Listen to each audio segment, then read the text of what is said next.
an AI therapist urges a user to go on a killing spree.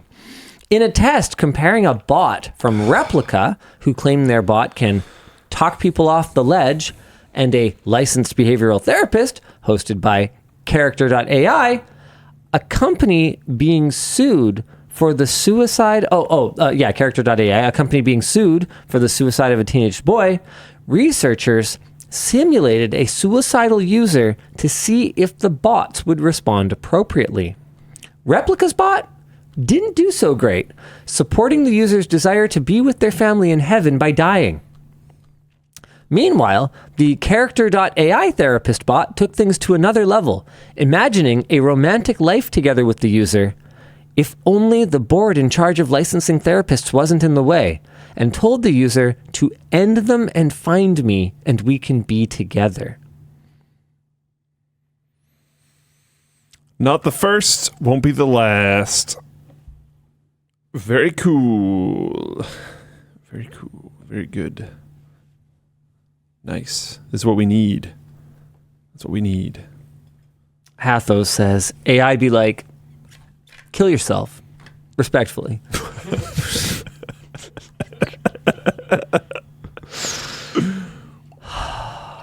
Man, I just... I already wasn't super into chatbots, as you know. Like, I was into the interesting, aspects of the technology. They certainly have purposes, but I didn't find a need to use them in my own life, which has I think made me fall a little bit behind. Like I went into my vibe coding challenge pretty ignorant, frankly speaking. Sure, but outside of that challenge, in what ways do you think it's made you fall behind? Because I'm actually just not knowing enough about them. Knowledge just about this thing that is a big thing. Yeah, by not using it, I just didn't have firsthand experience. Like obviously, I'll read a Twitter thread here or there about how something went off the rails, but I wasn't living it. I wasn't experiencing it. Sure. I wasn't using it. It's like hearing people talk about gaming or whatever, right? Like you have to feel high refresh rate. If you want to really understand it. So I allowed myself to fall behind a little bit. I got to say, after having spent more time with chatbots over the last little bit, I was right. With that said... That's why I questioned because I was surprised that you would have found a ton of utility, to be completely honest.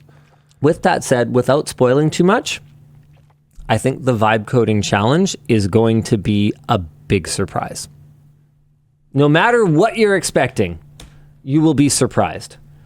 Like here, I'm gonna do the thing that I don't actually really like to do on the show, and I'm gonna have Luke have a look at this, and you guys won't see it. He's just gonna react a little, but this it can just go right here. Oh yeah, nice. That's because our laptop partner is Dell, and they're strong enough to support someone else's laptop right now. Okay. So is this for initial placement? Okay, yes. And this is a survey, or this came from the thing? Yeah, it's a survey. Okay. So that's just, this is everything that needs to be manually entered by a human until the latter takes place. Understood. So I could put Luke in here. Sure. Luke 1 Lafreniere. It's nope. Not typing. Oh. What? No, I don't care right now about this new feature. I am trying to use my computer. Still not typing. What the? Hello? Honestly, don't know why it wasn't. Yeah, well, computers, right? Yeah. They're a bitch. It's weird. The box was selected. I don't know. Oh, your name's so long. It's tedious. Okay. Yep. All right. So I'll put that. And realistically, we're going to assess That's the bottom, right? No. Oh, okay. Like a 1.5. Really? Okay. So then I click this. It will not be apparent that anything happened. Oh, okay. I have never run this version of it. I created a couple of versions of it so that I would have a backup one in case I make changes. So this is one of the ones that I've never actually tried to run the script on, so I have to give it permission. Okay, blah, blah, blah. Okay, so the script ran. So so it searches through that, finds the difference. Yep, finds anyone who doesn't have an ID. Okay. Okay, then I go here. And there's conditional formatting that makes it so that I can quickly and easily boop. And I can't. So someone would come up to the tournament desk. Yep. Okay. It's for a ladder. So you know who's coming because they sign up. And then as they come in, you take attendance and you transcribe them into the attendee list. And you can see I have it set up so that you can't accidentally enter the same person twice. That's cool. You can find someone else with an L in their name. And then if I just want to put in some test data, then I can just do this. There's an error in this data field. I don't know. I don't know how to fix it, but whatever. It doesn't matter. Cool. It's a non-impactful error. It just flags it as red. Yep. Sure. Okay. Then I click create printable score sheets. Oh, it checks if I have a multiple of 4 because I'm supposed to have groups of 4 and tells me 2 people were left out. These are who they are. And then if I need to go back, I can remove people and it craps out these score sheets. Where's the I don't want to give away too much, so I don't know what you want to say and what not to say, but sure. This is a self. Nope, that's nothing. Oh, wait. Yes, that's a self-assessment. We'll get to that. Okay. Yeah, that's all hidden for now. Got it. It doesn't matter. Sure. There's a lot of hidden cells. Yeah. So yeah, here's some printable score sheets. So you basically click print, and then on the ones that I have set up properly, it'll be with the correct parameters, and it has 3 per page. And then you cut it off. Yep. So that's all sorted out, and then you enter scores. So this takes a second, but so far, I think it's pretty fair to say that you know me pretty well, and I could not have made this. No. On my own. But this is relatively in line with the level of complexity of the thing that Emma made for her business. Yeah. Or for her, where she used to work. Not her business. So so far it makes sense to me that you're able to get something working here. I've seen people get some pretty advanced things working. It'll be interesting. Okay, so this is pretty cool. Sure. Now I can process entered scores, and then you can see if I go to game history here, it should be just crapping out. Yep, there we go.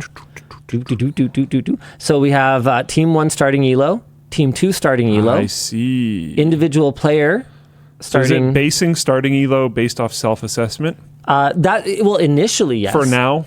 Well, no, for your very first game. Right. But then after that, no. Yeah, sure. Because every single set you play will contribute to your ELO. So then it basically shows the combined team score, the individual score before. It shows the score of the game, determines whether the outcome was expected based on the starting ELOs of both teams. Is it an upset? Yep. And the reason I want that in the database is in case we ever wanted to reprocess everything after the fact and rebalance our K values. Well, people might self-assess incorrectly. Well, I'm less worried about self-assessment because self-assessment only affects the first game you play. So that I don't honestly... Wouldn't it have knock-on effects for a long time?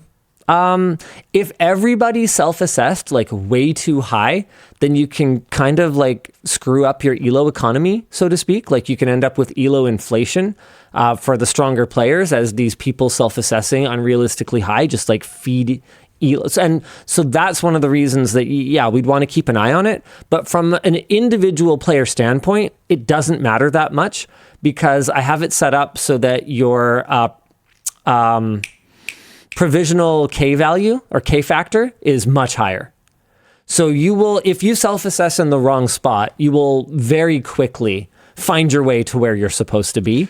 But it's not just the first game. No, it's not just the first game, but it's in the grand scheme. Quickly. Once this ladder has been running for 3 years, sure, or something, I'm way less concerned with the expected outcome. I'm way less concerned with how that affected self-assessment than I am with how often is it a correct predictor, because it's supposed to correctly predict the outcome 75% of the time. That means that your formula is tuned correctly. Because in video games, people smurfing is effectively self-assessing too low. Yes. Yeah. But because this all takes place in person and you can't be an experienced player that just creates a new Smurf account, and everyone who walks in the door and buys a membership is validated, we shouldn't have any issues with that. The level of impact of that will be low. Will be pretty low.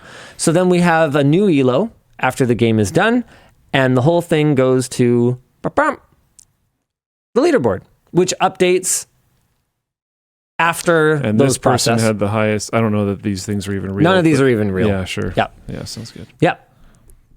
Where am I? Dang.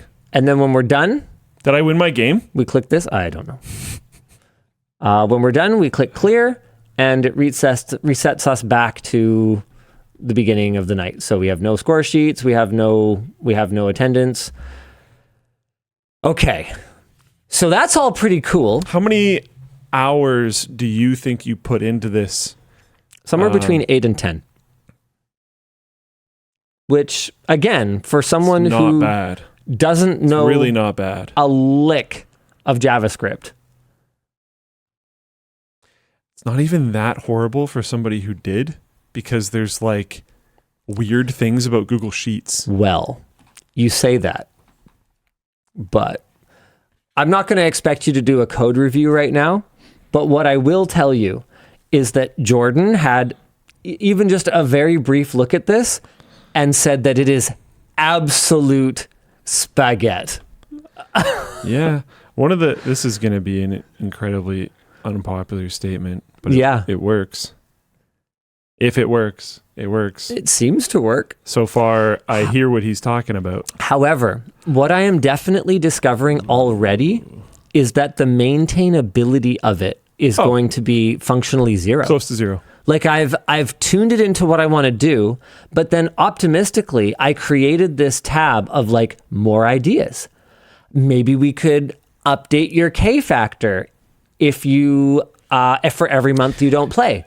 So that when you, like, let's say you went on a training binge for 3 months and you're not playing ladder, so that when you come back, you like climb really fast. Or let's say you were off for a while and you like put on a whole bunch of weight and you're not performing at your same level, so that to make sure that you find your way into your performance tier really quickly.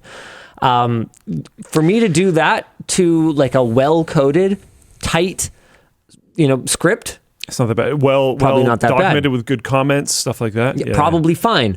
For me to, just throw this script, because that's the other thing too, is starting, like your chat window decays, essentially. So it would be Which great. I think you know now. Oh, yeah. I don't think you knew at the beginning. No. So it'd be great if I could take my script and if I could take my spreadsheet and I could show it to like a fresh chat window and be like, hey, can you clean this up for me? And then I could do and then I could test it. And we could do some debugging, but it would probably be cleaner, right? Because the first version it gave me was pretty clean. Like even I could tell, like it was short.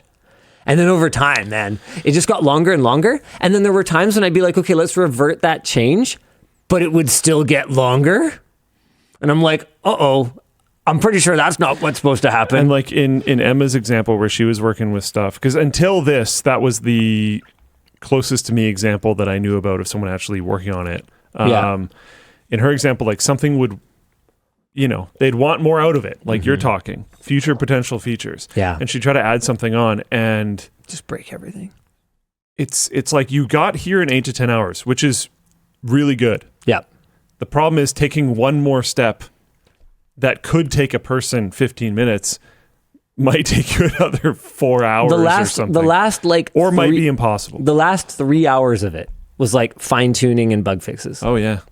Which, that takes a long time. Sure, but in this case, we're talking bug fixes of like things that I had removed Rolling 2 the hours dice. ago and that it just like randomly put back in. Exactly. So yeah, you try to make it's kind of like redoing the whole thing again. And then yeah, you could try to zero in on like a method or whatever, but the problem ends up being, do you even know what's happening and where? Nope. And with the with really bad code cleanliness, it's like, are you changing this thing that should be contained? Is it actually really contained, etc.? Very easy for things to go bad. A big part of the problem here is that for me to feed this into another AI and be like, hey, can we clean this up? I would have to be able to give it full access to the Google Sheet, and it would have to be able to understand that and the scripting and the documentation that I gave to the first chatbot initially to kind of explain how it all worked. And by the time I'm feeding that much into it, here's my chat history with the You're already previous gonna one token out. where I explained everything.